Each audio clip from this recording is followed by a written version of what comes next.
Well, good evening, everybody. Welcome to another edition. Let's see who we got in the house. We got Gary Spikes. We got Crystal eating her peanut butter cups. I heard that's her addiction. So let's see who else we got here. We got Rebecca. Welcome, everybody. And we're moving on to Catherine. Welcome. Well, Tracy, everybody's starting to stack up and stack in, and we're talking about food again. So, how was your Thanksgiving?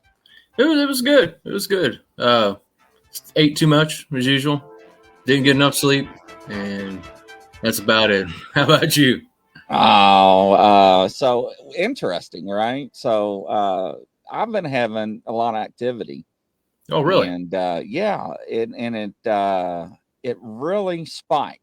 Hey, Lorna, welcome, everybody. And Derek Calloway.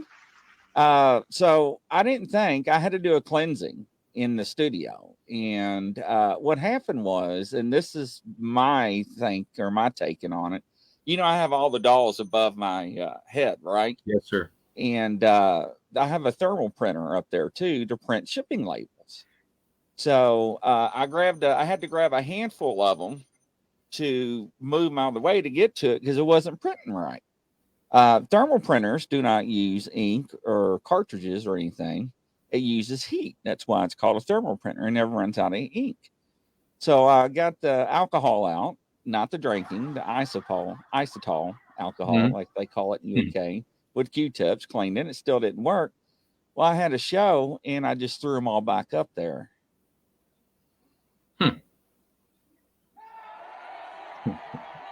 So during one of my shows, my speakers were falling off the top shelf. Stuff was being moved. And hello, Carol, welcome. And Rita. And so I actually got the cat balls out on the last show, and it's just been going crazy. Oh, so, no yeah, I still didn't fix the dolls. I fell asleep between shows. Uh-oh. Yeah. So, but everything else going okay with you? Yeah, everything's going well. Like I said last time, I took Thanksgiving off. I had some family stuff going on, and I think last time we talked, that song TTYO was released to radio, and it was it's doing pretty good. So if you guys get an opportunity, look it up. Awesome. Paralinked is going well. We picked up more members the last couple of weeks. It's starting to grow better than what it has. There's like a little bit of a lull there, but it's starting to pick up, and of course, getting to see you is one of my highlights. So, I tell you, there we go. But now, ladies and gentlemen, tonight we have Kent Wilson. He's from Kentucky and Tennessee Paranormal. And I went to his conference this year down by the LBL, which this guy investigates LBL, Land Between the Lakes.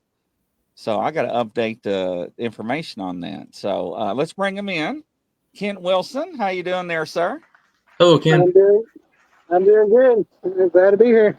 Yeah, so introduce yourself and tell us all about yourself, too. Well, I'm Kent Wilson. I'm the founder and lead investigator for 1010 Paranormal. I've been doing this since for 30 years now. Wow. Yeah, I'm a clairvoyant, and I've been through demonology training and all that stuff.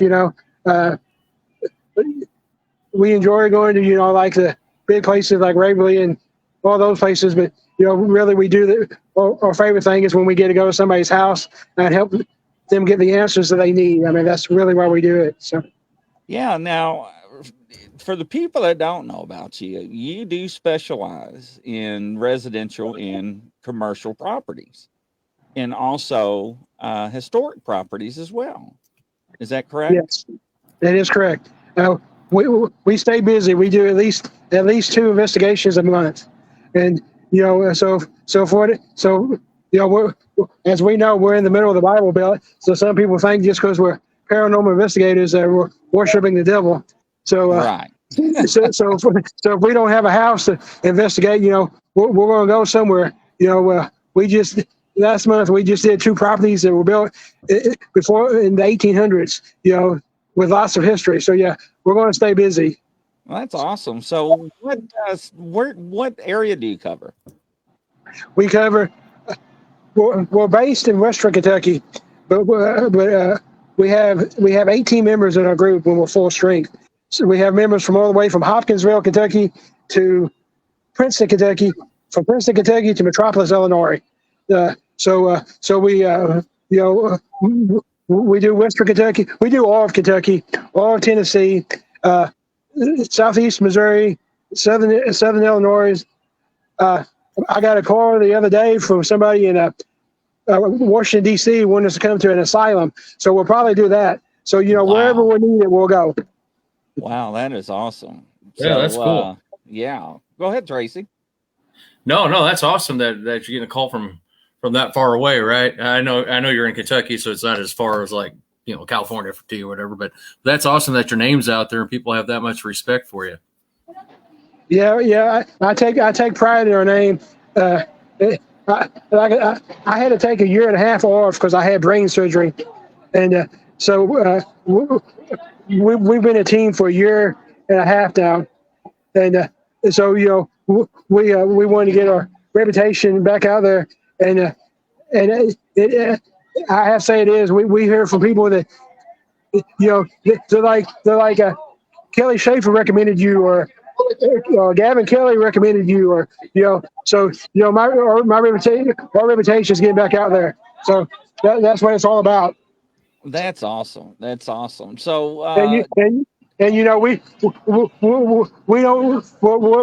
nonprofit group, so we do it to help people. We don't do it for fame or fortune.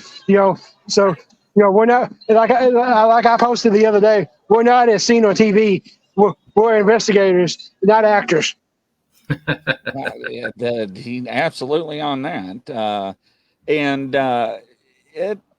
You actually, my studio door just opened and closed. You didn't hear that, did you? So I heard a creak. Yeah. But what's interesting, ladies and gentlemen, Kent actually got me to go to his convention, and it usually takes a lot for me to go anywhere. But I went and I really enjoyed it. Very nice crowd. But talk about some of your recent investigations that you've done, and what tools that you use.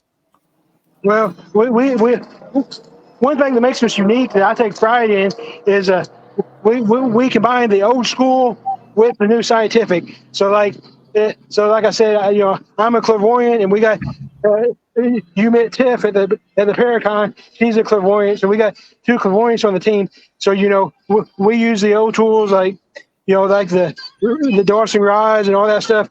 But then we have the new fancy stuff too. Like my two favorite pieces of equipment is I love my thermal cam, and we have an SLS cam that we built because those things are expensive if you buy them. Yeah. Even building our own, it's still I still sunk $500 in it. So wow. And then like I said, and then I got that Paratech now, which that's my favorite thing because the theory behind that, the science behind it, however you want to look at it, is that's supposed to be able to take whatever the ghost is saying and actually put it into words we can understand. So so those are my favorite things. And the reason I like the thermal so much is if you're in a like we one of our favorite places to investigate that we go to a lot is an abandoned hospital in Carroll, Illinois. It's been abandoned since 1988. So there's absolutely no electricity, no water. I mean, nothing. And so we went there with J.B. Coates and Gavin Kelly and them, and on the floor that used to be the psych ward, we were getting like on the thermal, even though we wasn't seeing anything, we were getting full body. You could see the outline of a person. Wow. Oh, that's cool. And you can't, you can't argue with a thermal. You know what I'm saying? That's not something you can fake. The two best thermals I ever got, one of them was at Carroll. You met Dennis, one of my team leads at the con. Him and his wife's on our team too. They were standing at what was like the handicap wash time. They were standing in it, and I just shot a thermal, and you see Dennis, you see Denise, and then you see a third person standing right between them. That's awesome. And then the best, absolutely best thermal I ever got was at the Metropolitan Hotel there in Paducah, Kentucky. The history of it was the Negro Hotel during segregation. Really? And it's actually A&E's done stories on and everything. We've been there twice to investigate, and then we did our first ever public investigation there. When we brought the public in, and to make that way we can make some money for the Metropolitan, because it's a historic location. They need money. So anyway, right. the first time we went there was 12 of us. We did it with Departed Souls out of Lexington area, and so we were doing it, and we knew there was going to be active because we were already told how active it was. And I'm from Paducah, so I knew the history of it. But we started getting like pushback, like almost violent reactions with the ghost. And it's like I was explaining to my team, you have to think, there's 12 white people. They think they're getting ready to get mugged or lynched or something. That's why they're pushing back. But what we, but Jill is she's usually one who runs a thermal just because she's good at it. But she was shooting the thermal, and on the thermal we got a hand. I mean, you can see the digits, Wow. you can see the fingerprints, and we try to recreate it by putting our hand in front of it. And when we put our hand in front of it, it just looks like a heat signature. I mean, but this looks like a full hand. You can see, like I said, you can see the fingerprints and everything. That's wild. Now, Gene Hudson asked you, Kent, can you explain how your gift works in your investigations? Yes, I used to consider my gift a curse, to be honest. But that's why I do this. I can't remember not being able to communicate with a spirit, and I used to be afraid of it. But when I was 12, my grandfather died, my dad's dad, and he came to me after he died, but before we knew he was dead. Oh, And wow. and he told me that he told me, he's like, Kent, I've died, but it's okay. I'm going on. I had a good life. Now you need to live your life. And it was at that Wow. point.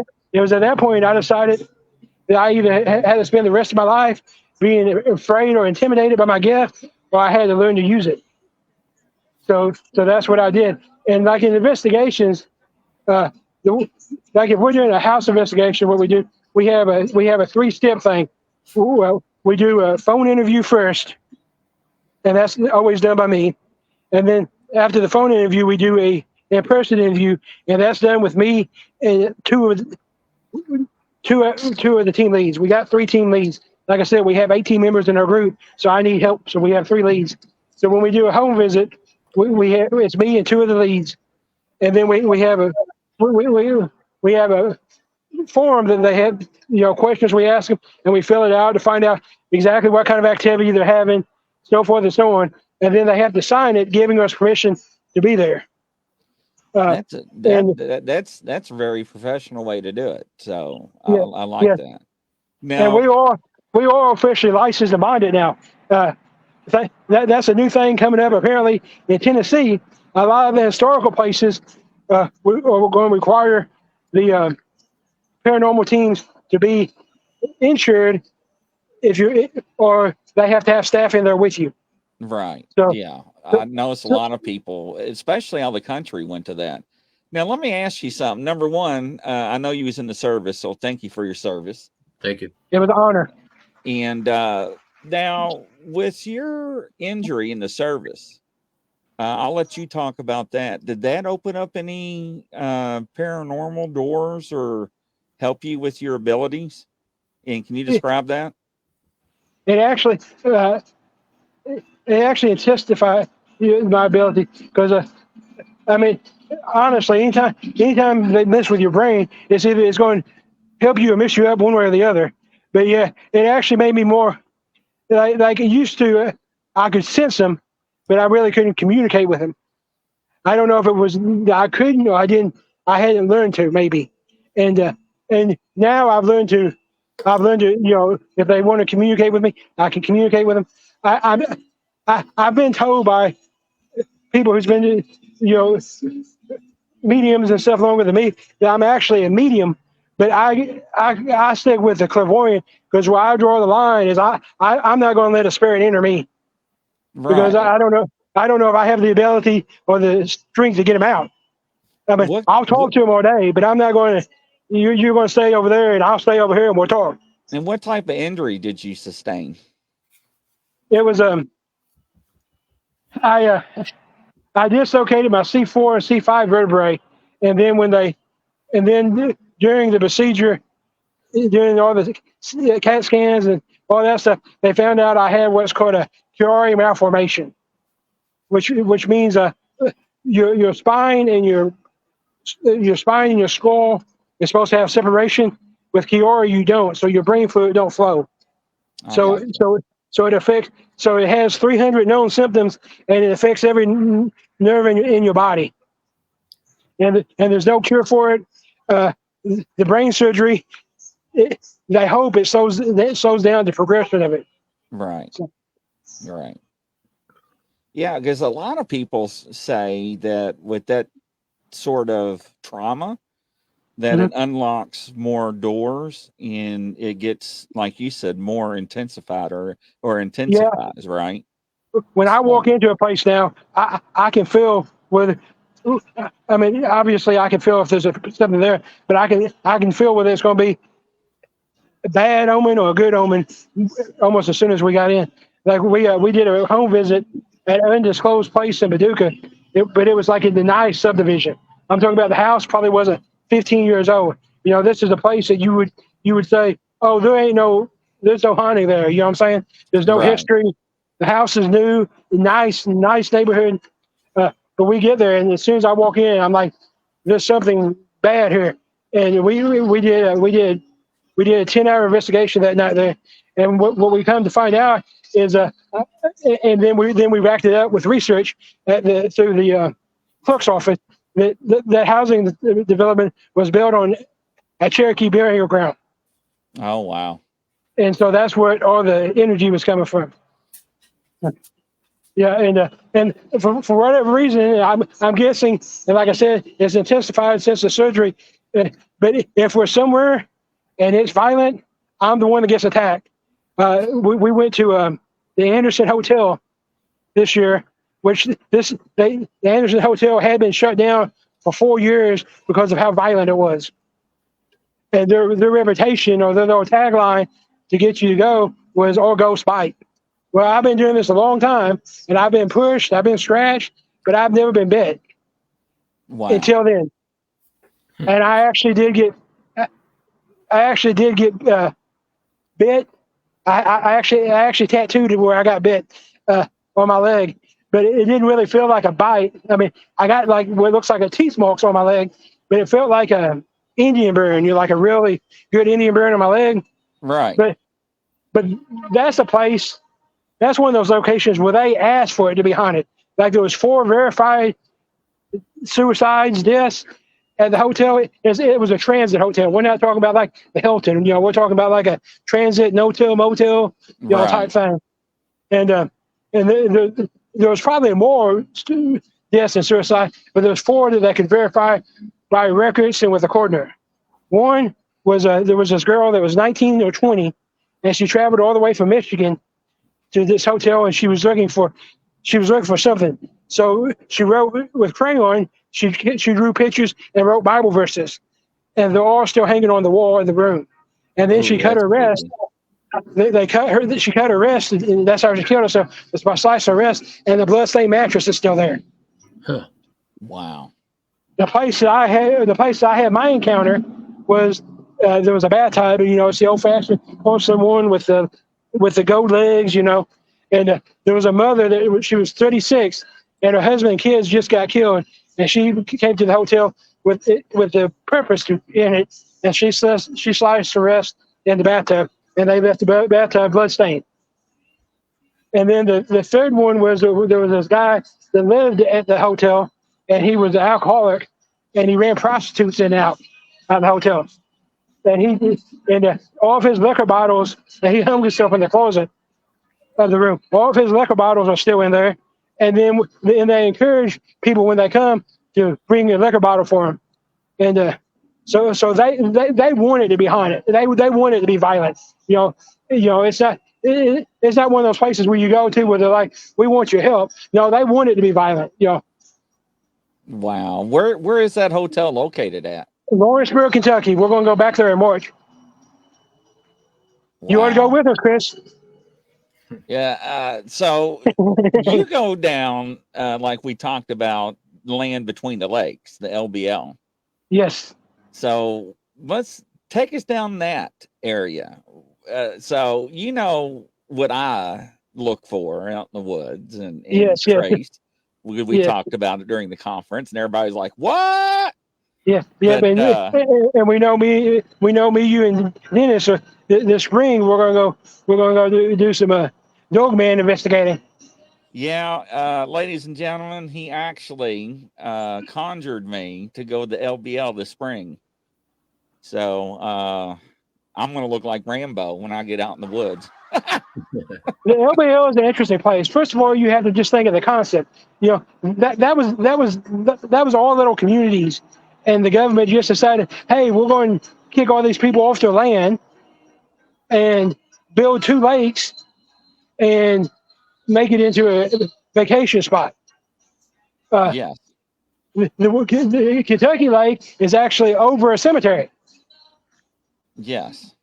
So there's all kinds of things. We just in October we went and investigated what used to be known as Empire Farms. It's been abandoned since since 2005, but it used to be like an active farm even during the LBL times. They would bring. I went there on a field trip when I was in 5th grade. They take you up there. You saw how it was, and like so like the carekeeper's house is still standing, and there's a barn still standing, and then there's a cemetery that used to be a family cemetery that's right there. So we went there and we got some stuff, but then we went to what everybody around here calls Hotel California, which was everybody remembers the vampire cult in the early 2000s that killed the people and they were vampires and stuff. Well, that's one of the places that they went and did whatever they did. But what it was when the government decided they was taking it over, a trucker had built his dream house, his dream house, and it was a 2-story beautiful house. And they, of course, they came in and kicked him off. Well, it was one of the houses that was still standing. It's still kind of standing. The frame's still there because it's like a concrete frame. Right. And a lot of times people say there's not much activity there. We got there. We went there. It was me, Jill, Steph, and Jonathan, and we went there. And I had my paratech and stuff, and we were exploring. And they took off upstairs and have the stuff. And I asked, I was like, "Can I go upstairs?" And it says, "Don't go there." Wow. So then I asked it a few more questions, and it's like, "Please leave." And I was like, "Why do you want us to leave?" It's like, "I want peace." And I was like, we'll give you peace. We're just here because we want to talk to you. We're not like the other people who came up here and graffitied you and the house and everything. And he's like, "Please leave." And then when we finally did leave, we got, "Please don't come back." Wow, that's wild. Yeah, it's crazy. Go ahead, Tracy, jump in. Yeah, hey, I was thinking about I go to Paducah quite a bit. My hometown. I lived there when I was a kid for a couple of years, and my sister's actually buried there at the. I can't think of the name of the cemetery, but we go there every 3 or 4 months and drop flowers off. And my parents and I'm trying to think of the Metropolitan Hotel. It's a old like gray. It's like a house, ain't it? Just a giant house. Bluish gray. Yep, on Oscar Course Boulevard. Yep. Yeah. Yep. Okay. Yeah. I've been by there before. Yeah. I didn't realize the history on. Of hauntings down there, but now I'm very interested. I'll be looking that up when I go back down there again. My wife and I, like I said, we hit Nashville once every couple months, and we stay there for a couple days. And I'm gonna look that up, see if I can't get into somewhere down there. So that's cool. Well, yeah. I mean, when you and I'll either me and my team or me, we'll go there with you. I'll give you I can Tina stay there. The Negro League baseball players stay there. I mean, yeah, and they have stuff in there, in honoring the history of it. It's ran. The lady that runs it now, she's an African American. So and she moved to this area. She went to school at Murray State and then just stayed here, and that's what she does. She promotes, the African American history, and yeah. It was cool. A really interesting place. Yep. Yeah, no, that's great.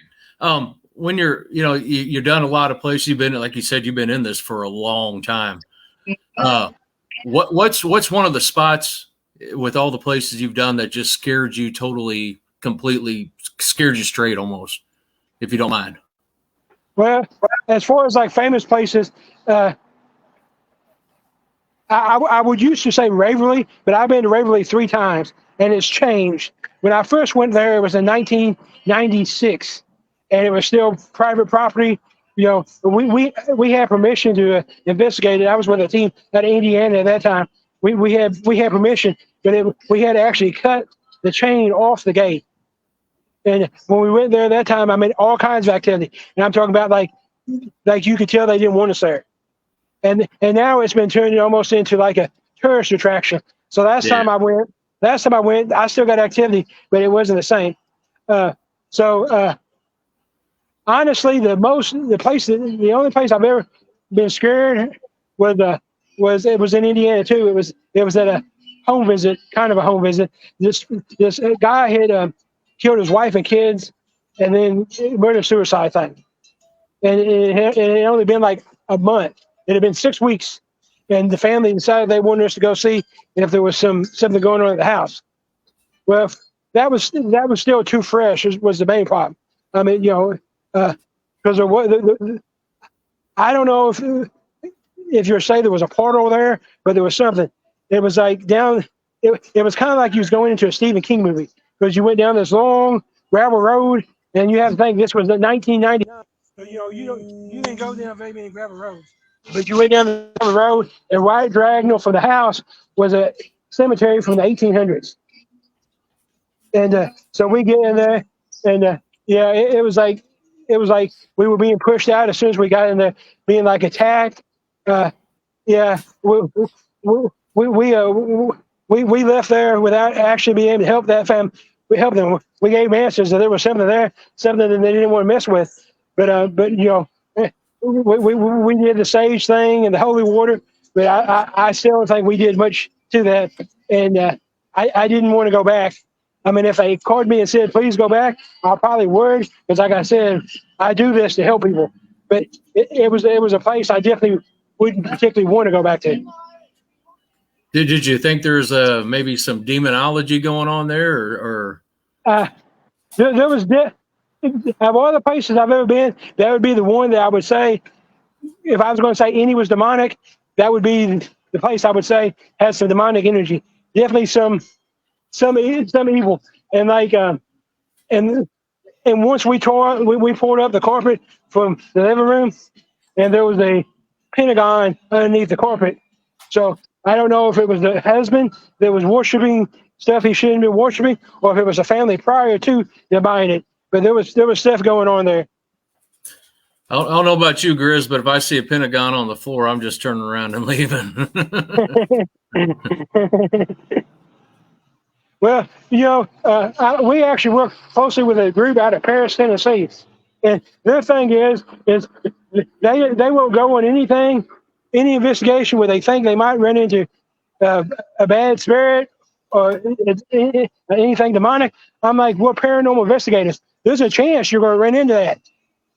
I'm not saying, go gung ho into it, but you can't avoid it. If we're here to help out people, we can't be like, I'm afraid of that, so you're on your own. We're actually going to go back to the infamous Mount Zion Church in Tennessee, which is the whole town has like if you go back, it's Big Sandy, Tennessee. If you go back and research it, the whole town had like a demonic cult in the 1900s, like 1930, and that's when this church was big. And like members of my team, before they were part of my team, when they were with other teams, they went there and they felt that they got like possessed, and they had to be like, had to have it removed from them and stuff. And yeah, I'm not running from it. I'm going to go see what's going on. You're muted, Chris, I think. Sitting here talking to myself. There's a question for you. It says, do you think it takes some spirits a while to negotiate the veil when places are too fresh, or what do you think about that? I think depending on the energy, and it takes spirits a lot of energy to do stuff. That's why you always hear people talk about, my battery got drained, and I just put new batteries in it and it's already drained. That's because the spirit, the energy is draining your energy so it can manifest. So yeah, so like a spirit that just died, they're still here, it's not going to be able to like move a chair or push you, but I mean, it can still get your attention, especially, you know. So yeah, so that's kind of the reason I think like with that house in Indiana, that was probably more demonic than it was paranormal. Which is, I know demonic's still paranormal, but you know what I mean. It was more demonic than it was just a spirit, and yeah, because you know, you have to have energy for a while before you can do stuff that people notice. You know, they ain't like you could, and you know what people don't understand. Well, some people understand, but I had a healthy debate with this one team that was they're no longer with us after the during the pandemic. Once the pandemic was over, they never got back together. But they were telling people that to go to the yard sales or flea markets and buy items, hoping that they had spirits attached to them, and they could connect them with their dead relatives if they wanted to. I'm like, no, that's not how it works. I'm like, yes, you can get something in the yard sale or antique store and they can have something connected to it, but you don't go do that on purpose. And I was like, if, second of all, you don't tell somebody you can get them in touch with your relative. The relative hopefully is passed on. That's what we all want. We want our husband, wife, kid, mom, dad, grandpa to go on to the afterlife, whether that's heaven. That's preferably where we want them. If they're still here, there's an attachment somewhere, or there's unfinished business, and we don't want that. My mom passed away 30 years ago when she was only 49. I'm glad that she's not here. I'm glad that she's passed. Went on to the afterlife. That's what we should want. Yeah, that makes sense. Roger Blair wants to know: have you ever investigated any old orphanages? Oh, we investigated an orphanage in Cairo, Illinois, and we got some activity, and then we investigated an abandoned orphanage school. It was a black orphanage school. Then it became a church, and it's been completely abandoned for the last 15 years in Hickman, Kentucky. We actually have the video of that on our YouTube page. And yeah, we got lots. We didn't get much activity from the church, but from the school and the orphanage. From the kids, we got lots of stuff. We was honestly surprised how much we got. We even found a journal that was left up. One of the kids, teachers, we don't know which one it was, but one of them left behind, and they was talking about how their life was over, and So yeah, it was a very interesting investigation. That's interesting. What's your we talked about it in the green room for the show. Yeah, somebody's making fun of me about saying oranges, but what is your favorite go-to equipment? My go-to equipment right now is my Paratech, and it's actually a Paratech VM5, and what that is, people ain't really familiar with that, but they are familiar with the Obvious, and it's the same technology. But I actually like this better than the Obvious, because the Obvious you're going to spend $800, and if you've ever picked one of those up, it feels like if you dropped it, it would break into pieces. The Paratech is actually it was a limited run. They only made like 25 of them. I bought mine from another paranormal investigator in New England. So I didn't pay $400 for it. I'm not going to say what I did pay for it, but I did get a good deal. But I like it better than the Obvious because the Obvious really just has one setting. The Paratech has like 12 different settings. It has like a yes/no setting, Ouija board setting, phrase setting, a speed set. So it has different settings that you can go to, and then when they update it, when they update the Obvious, you have to wait until they come out with the new one. With the Paratech, when they update it, you just plug it into your computer to the website and download the update just like it was a cell phone or something. So that to me that's the advantage. But yeah, that's and like I said, I like that. That's my favorite piece of equipment. But before we put any equipment in our official bag, we take it on a couple of test investigations. Like we used it with our spirit talker to see if we got like similar answers or whatever, and we were getting such intelligent back and forth, like it was answering our questions with answers, not like just yes or no. Like it was, like I said, like the Lone Oak Manor there at Hopkinsville. I asked it, why are you still here? And it said, I worked here. And then we asked it, why didn't you leave? And it said, I'm lost. So I mean, it was actual back and forth, actual communication, conversations. So you can't just be like, oh, that's just picking up whatever words, So Right. yeah, so that's my go-to right now.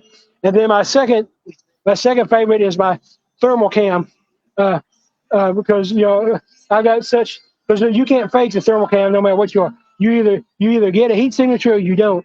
And like I said, my two favorite thermals in all this time I've been doing it is the one was at the Carroll Hospital, the abandoned St. Mary's Hospital in Carroll, Illinois, which I got we was in on the psych ward, which is the third floor, and we had Dennis and Denise, two of our team members, were standing there, and I shot them with a thermal cam, and there was a full body right in between them, and there was nobody else there. It was we were the only three on that floor. So, and then the other one I got was at the Metropolitan, and it was a hand. It wasn't like the heat signature of a hand. It was a full. We could see the fingerprints and everything. We tried to recreate it so we could debunk it, and we had me, and we had Departed Souls, Matt, and we all tried to debunk it. There was no debunking it. So those are my two favorite pieces right now. That's interesting. Now, what do you think about the paranormal field as a whole? What direction should it be going into? Where should it be? I don't like the direction it's going into right now. It's more of a para pop culture, is what I like to call it. There's people who I met somebody the other day. It's like, I'm going to start investigating just so I can be famous. They had no background, didn't really care about it. They just knew they could get on Facebook, YouTube, and whatever, and become somebody, or they thought they could. And but with that, even with that said, the true investigators, we still have, like, me, and there's several others I know. I like the direction we're going. More in the scientific. They like to call it a psycho-scientific, but more of a scientific thing. Because even with my abilities, and when I investigate, I only present the scientific stuff to my clients. So I don't go up to my client and say, well, I feel this, or this is what I sense, or I communicate with, I show them what I got on the Paratech, or what I got on the thermal, or what we got on the K2 going off, or what we got on video. So I like that we're going more towards the scientific and the proof than just I had a ghost tap me on the shoulder. So that part's good, but I don't like everybody trying to be famous. I got a friend that I went to school with, and he's part of the Parapop culture. He's kind of a big name, and and we've talked about that. He agrees with my statement that Parapop culture is bad, and the other thing that's running. The other thing that's running right now is everybody thinks everybody wants to be like, there's demons everywhere. Demonic hauntings are very uncommon. They're there, but less than 1% of demonic hauntings. I saw a video the other day that like the Octagon Hall was demonic, or and I've been to the Octagon Hall 20 times. It's an interesting active place, but it's not demonic. Demonic gets you hits, it gets you likes, so people want to say it. So those are the two things that I think are bad for the paranormal field as a whole right now, is the demon thing and the para-pop culture, which they all kind of go together. So. Yeah, Pyromanic asks a question. On your thermal, does it have temperature? And when you get results and encounters, are they colder or warmer than the surroundings? Yes, it has temperature. It has, the one I have is it's not the top model, but it's like probably a medium model, in between. It's definitely not the low. It's not like I went to Lowe's and spent $150 and got a cheap one. I got but I also didn't spend $1,000 and get like a fancy one. I got one that a professional electrician or would use, so it's a good one. And so it has time, temperature, all on it. And most people you see on TV and you hear people say, most people always assume that it's always a cold spot, but we've actually got both. Um, you know, um, I've got some code, which the code usually comes out as blue or purple, and then we've got some hot, which shows up as orange or yellow. The strangest one I ever got was at this haunted mansion in Metropolis, Illinois, Riverview Mansion. We had we got like I said, you can go on you can find it on our Facebook or YouTube channel, either one. We got the perfect image of a parakeet, except where you can see through it. And the parakeet, there was a parakeet that lived there for like 80 years and died like 2 years before. And and that's the first time I've ever seen anything like that, where you could say, well, maybe there's a haunted, maybe the animal spirit's haunting, because But I mean, it surprised me when I went home and reviewed it and found, it was flying. You could see it. So but it was actually gray. But most of the time, I think the reason we get like the yellows and the reds is because those are the stronger ones, and that's how much energy they got. So I think it's the energy putting off the heat. But for the most part, like if you're just in like a house or whatever, I think you're gonna get more cold than hot. Like when we was at the I don't remember if it was the jail or the courthouse, but one of those two in Tennessee, and we caught one, and it showed the temperature before previously was 74, but when I snapped the picture, it was 46. Well, that's a big difference. It shows it on the thermal. Like when I save it, it shows the temperature.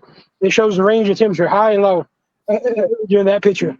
So Okay, yeah, that's one of the questions they were getting ready to ask you was, the temperature ranges. So that's a big dramatic fluctuation when it comes to the temperatures when you're doing that. Yeah, I think it's like I said. I think it's all about how much energy they're drawing. They got to draw energy from somewhere.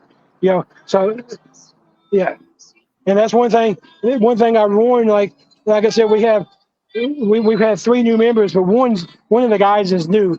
He's 22, and when he went on the investigation with us in Hopkinsville, it was his first investigation period. So and that's what I warned him. I was like, if you let them, a spirit can take your energy.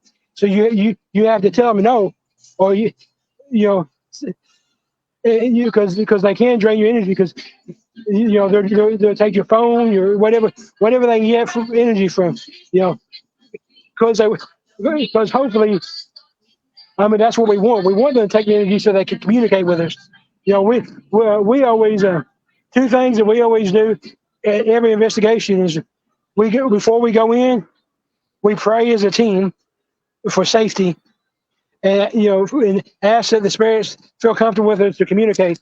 And then before we leave, we do a prayer of detachment.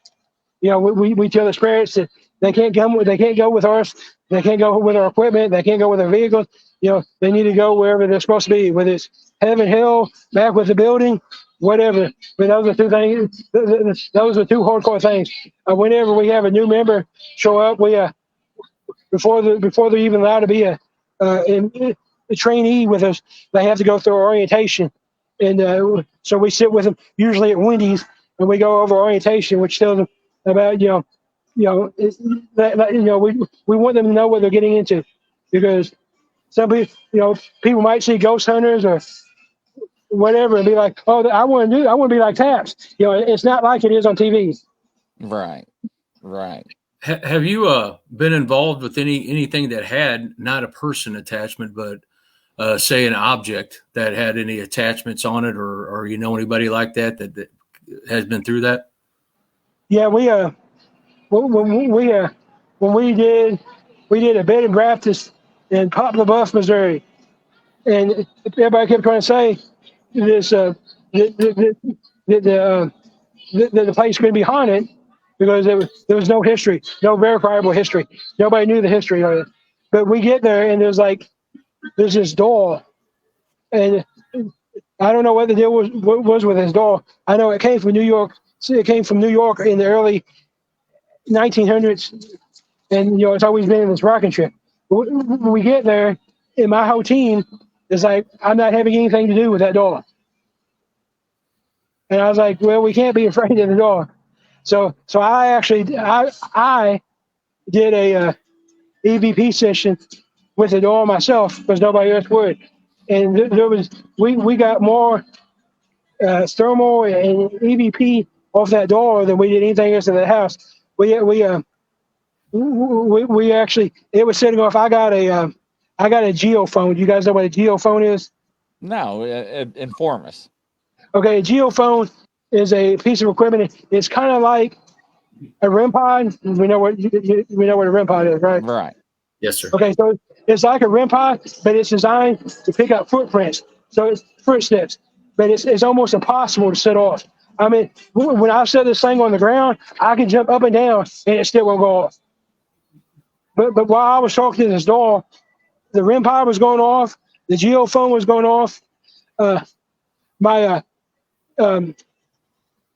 one of our team members, just for whatever reason, she just had a feeling. They went in the other room, in the living room, and she just had a feeling that she needed to take a picture of me, and in the picture you can see like a mist or something behind me as I'm talking to the door. Oh wow. So yeah, objects can definitely be attached. I mentioned earlier, I think before, in the green room, that we had a private investigation to do in Simpsonia this month, and the attachment is to the house. The guy that built the house is actually my wife's cousin's dad. My wife's husband's cousin's dad. Yeah. So and he died there, but he built it and he died of cancer, and that was his dying wish, is he wanted to die there. And Wow. they sold it. But now the people that live there now, they got a hold of Ben, and they're like, we think the house is haunted, and we smell cigarette smoke all the time, and none of us smoke, and it smells like the brand that he smoked, which was Marlboro. So and just with the history and what I know, I haven't been there yet, haven't done the walkthrough, haven't done the interview. So I'm just going on the history and what I know, and now that's what that sounds like. It sounds like that very well could be Ben's dad, especially since he built that house and that's where he wanted to die, and he did die there, and he was so attached to it. He very well could be. Now, Roger Blair asked Kent, while on investigations, have you come across any possible cryptids? I have came up with when we was in the LBL, going from Empire Farms to Hotel California, which is not an easy road. Yeah, we came across something. I won't say it was necessarily the dog man that we heard that's in the LBL, but it was bigger than it was bigger than it was either a Sasquatch, a dog man, or we got a grizzly in the LBL. That's all I'm saying. Wow, that's pretty big. And I mean that was witnessed by me and Jill and Steph and Jonathan. So yeah. There was like a tree knocked down, and then we saw like this big.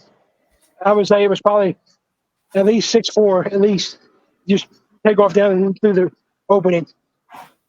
Wow. So, Kent, how does people find you and reach out to you? The easiest way is our Facebook page, which is just Ken 10 Paranormal, or they can they can give it one TikTok, one Facebook, one YouTube, or they can just give us a call. Our phone number is 270-705-8434. Yep, we're available.